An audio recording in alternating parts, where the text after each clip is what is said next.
Voltando a falar das classes de demônios que eu conheci quando era um mago, tem a classe dos demônios do candomblé, umbanda, quimbanda, voodoo e outras das mesmas vertentes. Tem a classe dos demônios do espiritismo kardecista. Cada religião tem uma classe de demônios, como as testemunhas de Jeová, adventismo, catolicismo, mormonismo, unicismo, hinduísmo, budismo e outras religiões. Cada principado comanda uma religião do engano, e cada religião tem uma classe de demônios enganadores. Religião e legião é a mesma palavra, porque religião é um grupo fechado e dividido que não se mistura. Não importa se a sua igreja prega a verdade, o grupo religioso nunca irá fazer parte. Cada religião tem uma classe de demônios e são milhões deles. E cada classe tem uma hierarquia que vai do maior ao menor demônio. É igual a uma empresa que trabalha na Terra, porque os demônios superiores comandam os demônios inferiores. Existe uma pirâmide espiritual, igual às pirâmides construídas no Egito, e os magos egípcios tinham revelações do mundo espiritual sobre as pirâmides e passavam para o faraó.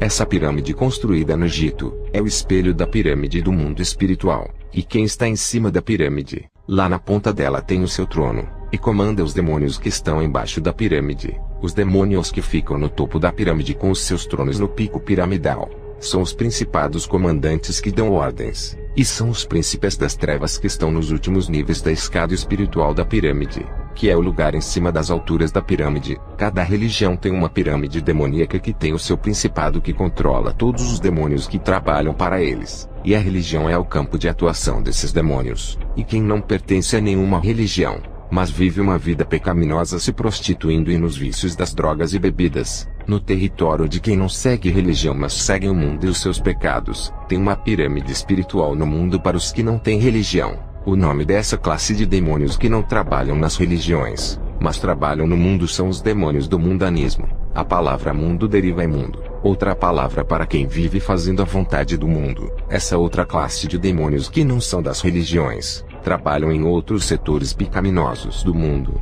No mundo tem vários setores do pecado, onde cada classe de demônios irá trabalhar em um tipo de pecado. Tem a classe dos demônios do suicídio, a classe dos demônios do homicídio, a classe dos demônios do aborto, a classe dos demônios da blasfêmia, a classe dos demônios da abominação, a classe dos demônios do sexo ilícito, a classe dos demônios da fornicação, adultério, da depravação sexual e da prostituição em geral. Tem a classe dos demônios da calúnia e difamação, a classe dos demônios da fofoca e da língua que fala mal do próximo, a classe dos demônios do roubo, do tráfico de drogas, da loucura, da cobiça, da inveja, da opressão, da soberba, dos vícios de games, do futebol, dos jogos da Mega Sena, baralho, dominó, dos caça-níqueis, fliperama, dama, xadrez e outros. Tem a classe de demônios das músicas do mundo e dos louvores gospels profanos, que são chamados da classe dos demônios da falsa adoração. Tem a classe dos demônios da ira,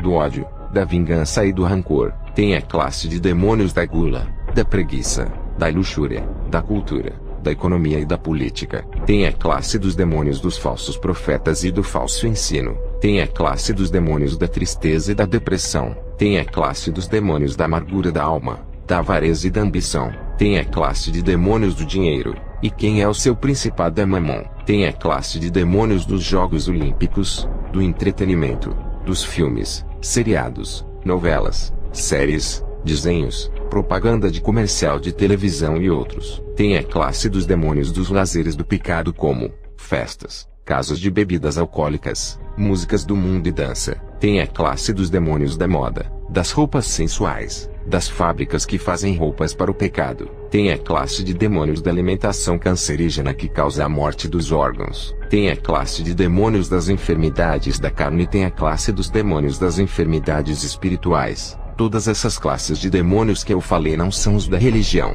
mas são os demônios dos pecados do mundo. Cada classe tem milhões de demônios, e cada classe tem o seu principado, e tem a classe dos demônios dos acessórios tecnológicos de contaminação que é o Instagram, Facebook, aplicativos de namoro, grupos de WhatsApp para relacionamento amoroso. Todos os tipos de redes sociais que postam fotos do corpo para se exibir é pecado. É a mesma coisa das fotos de pessoas nuas em sites pornográficos. Agora tem novos aplicativos de contaminação como o Kawaii e o TikTok. Tem uma classe de demônios que controlam todos os tipos de redes sociais do mundo. E sempre tem os demônios do topo da pirâmide espiritual que controlam essas redes sociais, e com parceria com a classe de demônios da prostituição que incentivam as pessoas a mostrarem os corpos nus. Os demônios das redes sociais só precisam das fotos das pessoas nuas para contaminar o mundo. Os demônios criam as redes sociais, e fazem parceria com os demônios da sensualidade que incentivam as pessoas a postarem fotos mostrando o corpo.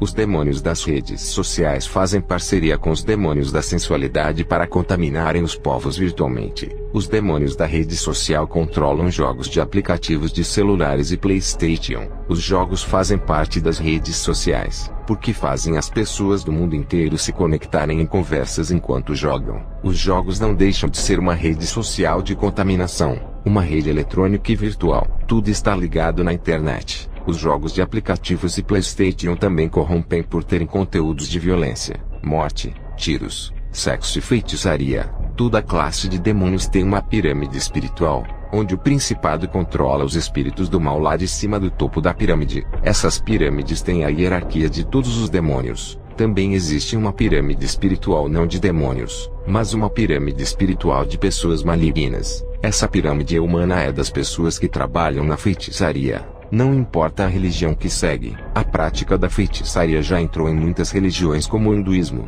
catolicismo e em muitas igrejas evangélicas. Quantos pastores têm introduzido elementos da igreja católica como a água benta, e têm introduzido em suas igrejas objetos da Umbanda e coisas do espiritismo nos cultos? Quantas meditações do budismo os pastores fazem em suas igrejas? Quantos chakras do hinduísmo estão entrando nos cultos das igrejas? Os bruxos estão em todas as religiões. Quando eu era um mago, através da vidência eu vi uma grande pirâmide espiritual de pessoas envolvidas na feitiçaria.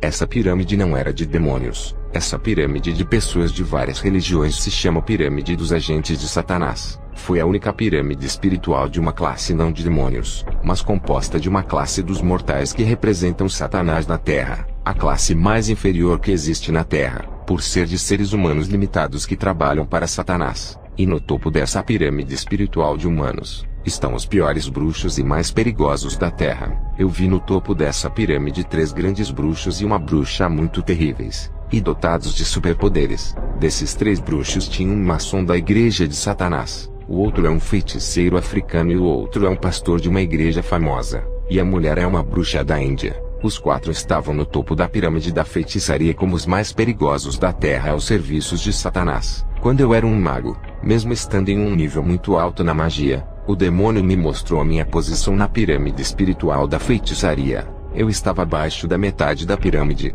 mesmo sendo um mago que teve grande conhecimento no mundo das trevas. Eu fui um dos feiticeiros que mais conheceu as várias classes de diferentes demônios. Até hoje eu nunca vi nenhum feiticeiro ou bruxo dizer que teve comunicação com várias classes de demônios. Todas essas classes de pirâmides espirituais dos demônios eu conheci. Eu conheci as classes, mas não conversei com todos da mesma pirâmide espiritual. Eu falei com alguns de cada classe de demônios. Essas classes que eu falei, foram as que eu conheci. E existem outras classes de demônios que não chegaram ao meu conhecimento. Teólogos pregam alguns versículos da Bíblia que falam sobre os demônios, e pensam que sabem de tudo. Isso é pouco que a Bíblia fala a respeito desses ensinamentos no mundo espiritual. O mundo das trevas é muito mais extenso, e vai além do que está escrito. Os mestres pensam que sabem de tudo sem terem experiências no mundo das trevas. E essas coisas malignas vão além daquilo que vocês acreditam.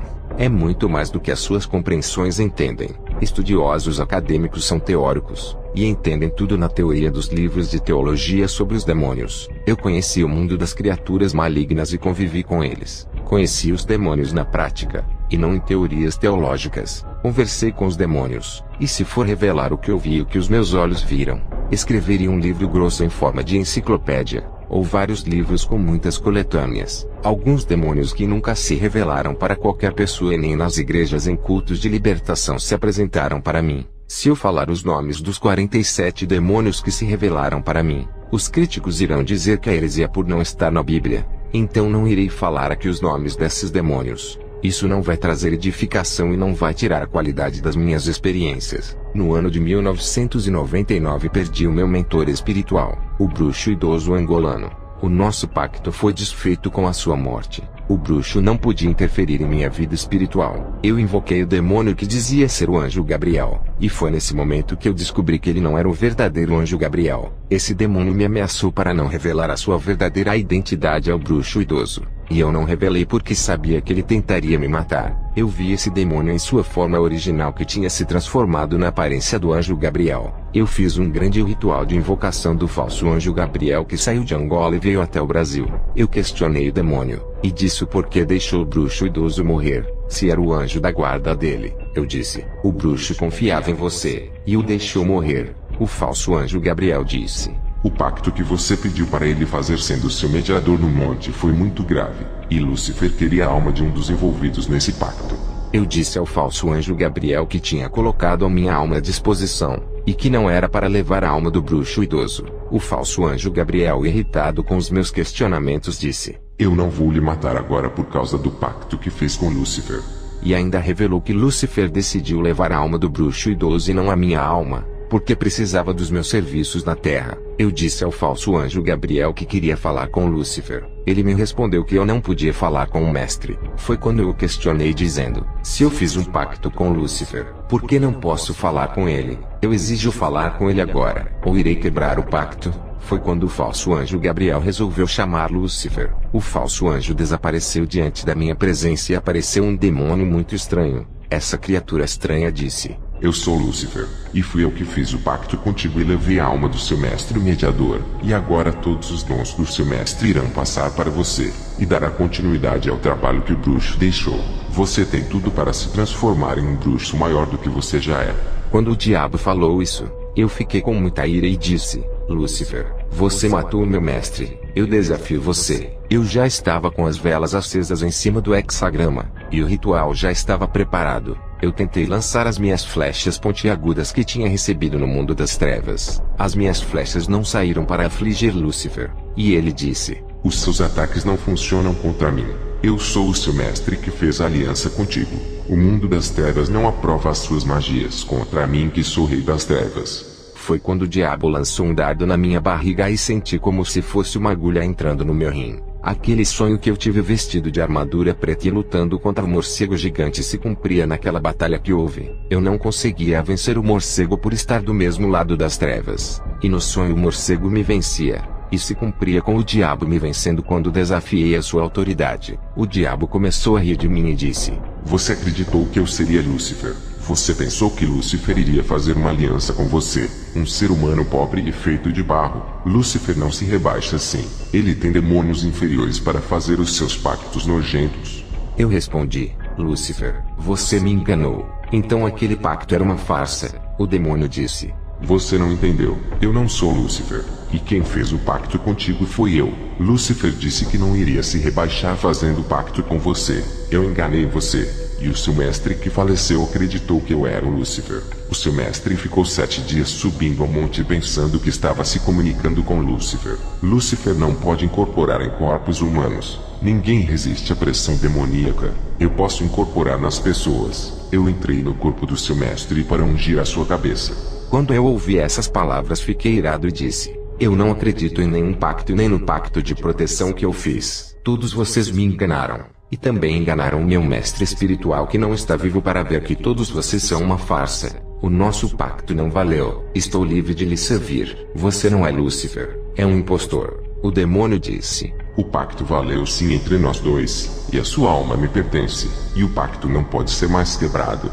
Eu olhei para o demônio e disse, em nome de Jesus, eu quebro esse pacto agora. Quando falei isso, o demônio com as suas garras afiadas queria arrancar o meu coração. Eu vi quando o céu se abriu, e um anjo arcanjo de Deus desceu até a minha casa. Aleluia! Deus é tremendo. Ele se importou comigo mesmo sendo um mago. Quando eu disse que o pacto estava quebrado em nome de Jesus, ele me ouviu e mandou seu anjo guerreiro me socorrer. Aquele demônio que para mim era invencível no confronto espiritual, mas para o anjo arcanjo de Deus parecia uma criança indefesa. Eu vi quando o arcanjo pegou a sua espada flamejante e passou na terra. O local pegou fogo e ardeu em brasa. E da sua espada saía raios de fogo. O anjo resplandecia, e a sua espada revestida de fogo brilhava. A libertação que eu queria chegou à minha casa vinda do céu. Deus sabia que no fundo do meu coração eu queria essa libertação.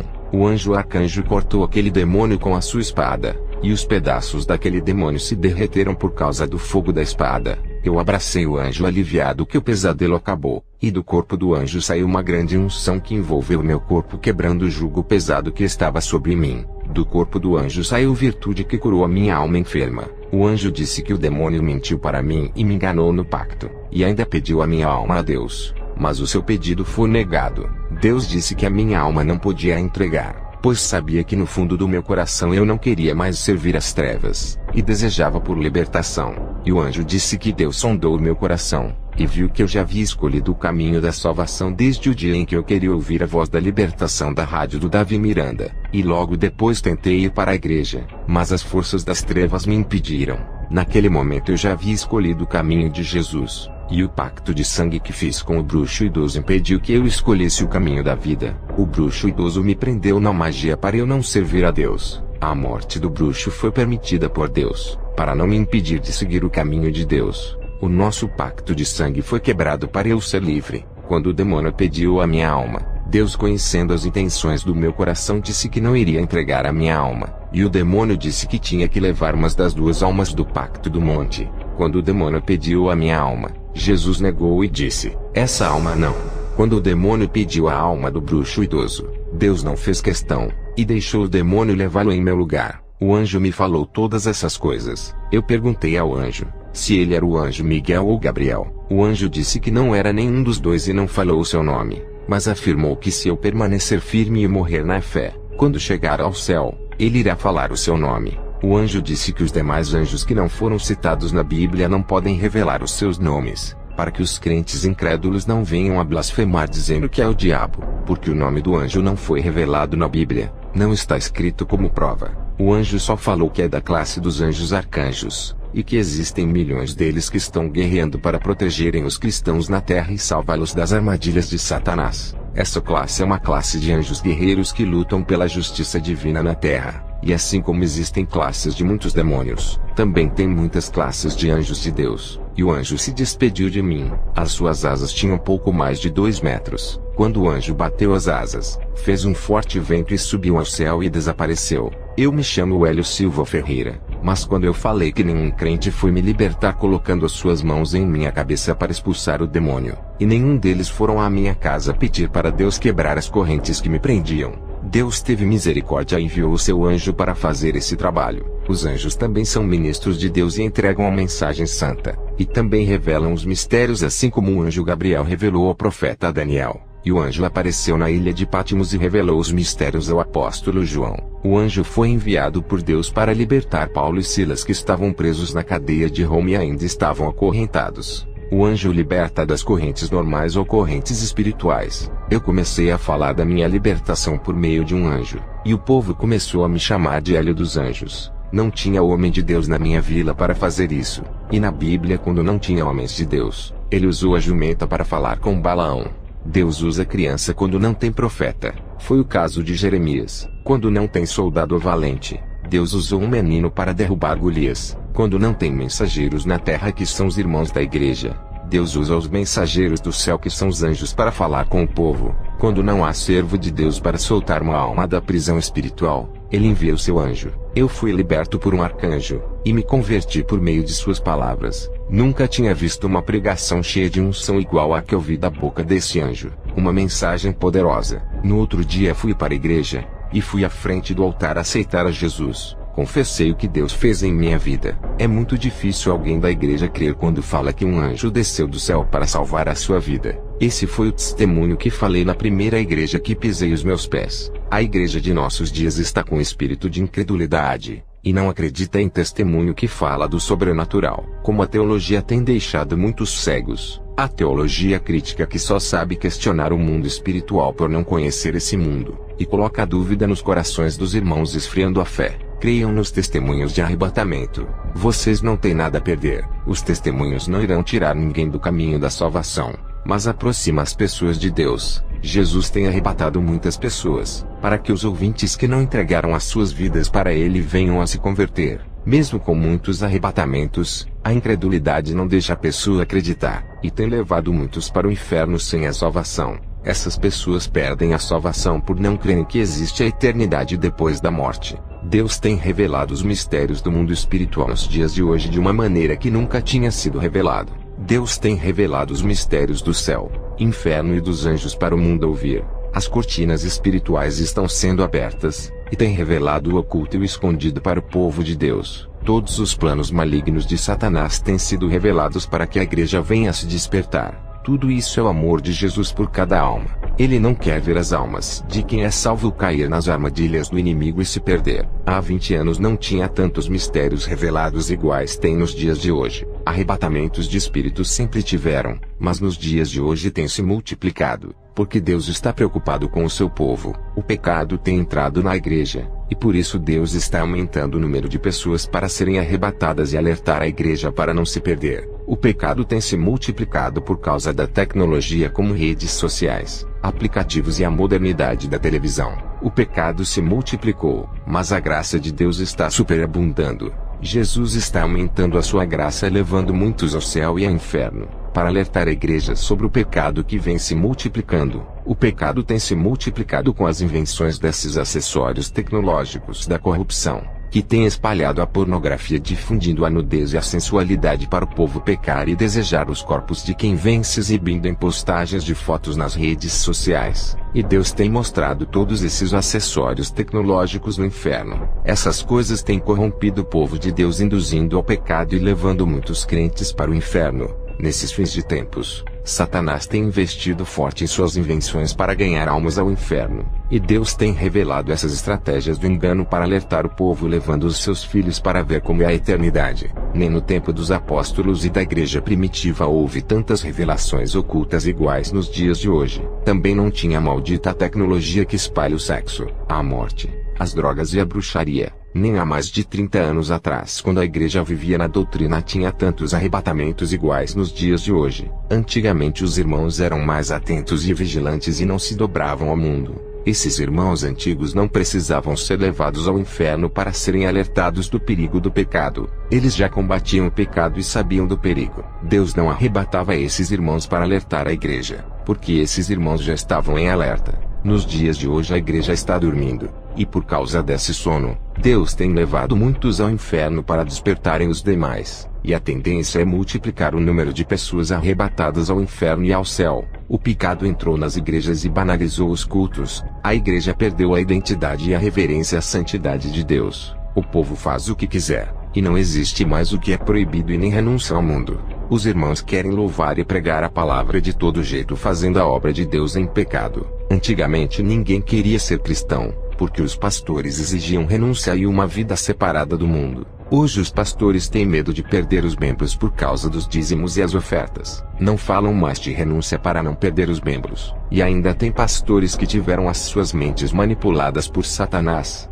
e não creem mais na doutrina da santidade falando que Deus não é extremo e não exige esses sacrifícios. E o resultado da igreja de hoje é enviar o maior número de seus membros ao inferno por não apresentar o caminho estreito, e tem ensinado o povo a caminhar no caminho largo apresentando o evangelho do leite fraco. Satanás colocou na mente da igreja moderna que o evangelho da porta estreita é ultrapassado, e não serve para a igreja de hoje. Fala que o evangelho da porta estreita é antigo e somente servia para os velhos, e que esses ensinos não estão adequados para a geração futura. O que os pastores da modernidade ensinam é que ser membro de uma igreja é mais importante do que renunciar ao mundo. Louvar, pregar e ter um cargo na igreja é mais importante do que deixar o pecado. Ter um ministério para trabalhar na igreja é mais importante do que viver em santificação. E Deus tem aumentado o número de pessoas que estão sendo arrebatadas ao inferno para despertar os que estão dormindo nessa doutrina moderna. Vocês perceberam que a maioria dos arrebatamentos fala de pecados que condenam e exortam a viver em santidade.